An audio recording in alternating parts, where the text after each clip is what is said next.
Hello നമസ്തേ. ഇന്നത്തെ ഈ വീഡിയോയിൽ പറയാൻ ഉദ്ദേശിക്കുന്നത് സംസ്കൃത കാവ്യശാസ്ത്രീയ രചനാക്കാർ ഓർ ഉൻകെ രചനായേ. അതിൽ 3 കോളങ്ങളായിട്ടാണ് പറയാൻ ഉദ്ദേശിക്കുന്നത്. ആദ്യത്തെ കോളത്തിൽ രചനാക്കാർ, രണ്ടാമത്തെ കോളത്തിൽ സമയ്, മൂന്നാമത്തെ കോളത്തിൽ അവരുടെ രചനകളാണ് പറയുന്നത്. അപ്പോൾ ആദ്യം ഭരതമുനിയാണ്. പ്രഥംശതി നാട്യശാസ്ത്രമാണ്. ഭാമഹ് രണ്ടാമത് വരുന്നത് ഭാമഹാണ്. ചടീഷതി കാവ്യാലങ്കാരാണ് അദ്ദേഹത്തിൻ്റെ രചന. ദണ്ഡി ചടീഷതിയാണ്. കാവ്യാദർശാണ് അദ്ദേഹത്തിൻ്റെ രചന. അപ്പോൾ സംസ്കൃത കാവ്യശാസ്ത്രീയ രചനാക്കാരും അവരുടെ രചനകളും വളരെ ഇമ്പോർട്ടൻ്റ് ആണ്. അതുപോലെ അവരെ കാലക്രമാനുസാരം അവരുടെ രചന കാലൻ്റെ അനുസരിച്ച് രചനകൾ ചോദിക്കാറുണ്ട്. അവരുടെ ജീവൻ ക്രമിനനുസരിച്ചിട്ട് കവികളെ തന്നിട്ട് അവരുടെ ജീവൻ ക്രമാനുസാരം എഴുതാൻ ചോദിക്കാറുണ്ട്. അപ്പോൾ ഫസ്റ്റ് ഭരതമുനി, സെക്കൻഡ് ഭാമഹ്, ദണ്ഡി. അപ്പോൾ അവരുടെ രചനകൾ ഭരതമുനി നാട്യശാസ്ത്രമാണ്, ഭാമഹ് കാവ്യാലങ്കാരാണ്, ദണ്ഡി കാവ്യാദർശ്. അടുത്തത് ഉദ്ഭട്ട് ആഡ്വീംശതിയാണ്. കാവ്യാലങ്കാർ സാരസംഗ്രഹമാണ്. വാമൻ ആഡ്വീംശതി അദ്ദേഹത്തിൻ്റെ രചനയാണ്. കാവ്യാലങ്കാർ സൂത്രവൃത്തി. അടുത്തത് രുദ്രട്ട് നവീംശതി കാവ്യാലങ്കാരാണ് അദ്ദേഹത്തിൻ്റെ ബുക്ക്. ആനന്ദവർദ്ധൻ ദശ്വീംശതി ധ്വന്യാലോകമാണ് അദ്ദേഹത്തിൻ്റെ ബുക്ക്. രാജശേഖർ ദശ്വീംശതി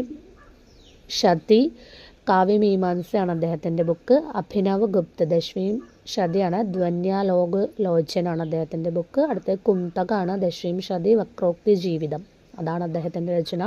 അടുത്തത് ധനഞ്ജയാണ്. ഗ്യാരഹവീംശതിയാണ്. ദശരൂപക്കാണ് അദ്ദേഹത്തിൻ്റെ രചന. ഇതൊരു JLT എക്സാമിന് ചോദിച്ചിട്ടുണ്ടായിരുന്നു.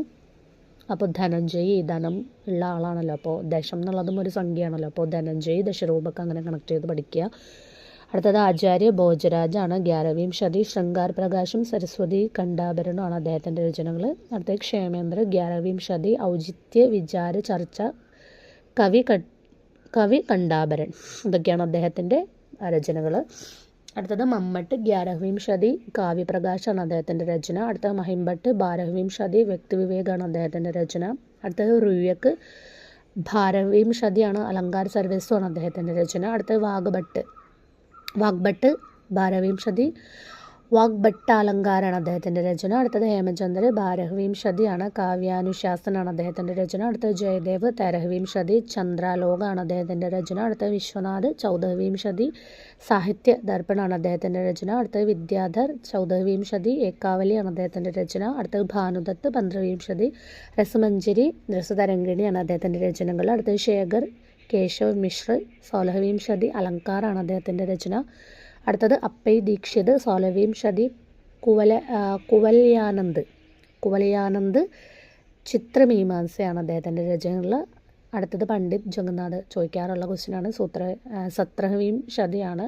രസഗംഗാധരാണ് അദ്ദേഹത്തിൻ്റെ രചന. പണ്ഡിറ്റ് ജഗന്നാഥ് പല എക്സാമിനും ചോദിക്കാറുണ്ട്. അടുത്തത് വേദവ്യാസാണ്. അദ്ദേഹത്തിൻ്റെ അഗ്നിപുരാണമാണ് അദ്ദേഹത്തിൻ്റെ രചന. അടുത്ത മഹർഷി യാസ്ക് അദ്ദേഹത്തിൻ്റെ രചനയാണ് നിരുക്ത്. ഇതിൽ ഏറ്റവും കൂടുതൽ ചോദിക്കാറുള്ളത് ഭരതമുനി ചോദിക്കാറുണ്ട്. നാട്യശാസ്ത്ര, ഭാമഹ് കാവ്യാലങ്കാർ, ദണ്ഡി കാവ്യാദർശ്, വാമൻ കാവ്യാലങ്കാർ സൂത്രവൃത്തി, ആനന്ദവർദ്ധൻ ധ്വന്യാലോക, രാജശേഖർ കാവ്യമീമാംസ, അഭിനവ് ഗുപ്ത് ധ്വന്യാലോക ലോചൻ, കുന്തക വക്രോക്തി ജീവിതം, ധനഞ്ജയ് ദശരൂപക്ക്, ക്ഷേമേന്ദ്ര ഔചിത്യ വിചാര ചർച്ച കവി കണ്ഠാഭരൻ. അടുത്ത മമ്മട്ടിൻ്റെ ചോദിക്കാറുണ്ട്. കാവ്യപ്രകാശ്. പിന്നെ ചോദിക്കാറുള്ളത് വിശ്വനാഥ് സാഹിത്യ ദർപ്പൺ. പിന്നെ ജഗന്നാഥിൻ്റെ രസഗംഗാധർ.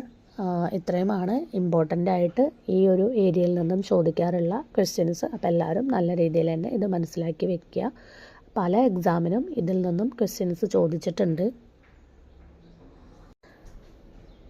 ആ ഒരു ക്വസ്റ്റ്യൻ പേപ്പറിൽ നിന്നും വന്ന ക്വസ്റ്റ്യൻസ് ഇതിൽ ഇൻക്ലൂഡ് ചെയ്യാം. അപ്പോൾ എല്ലാവരും നന്നായിട്ട് എന്ത് ചെയ്യുക, ഇതിനൊക്കെ പ്രിപ്പയർ ചെയ്ത് നല്ല രീതിയിൽ തന്നെ പഠിക്കുക.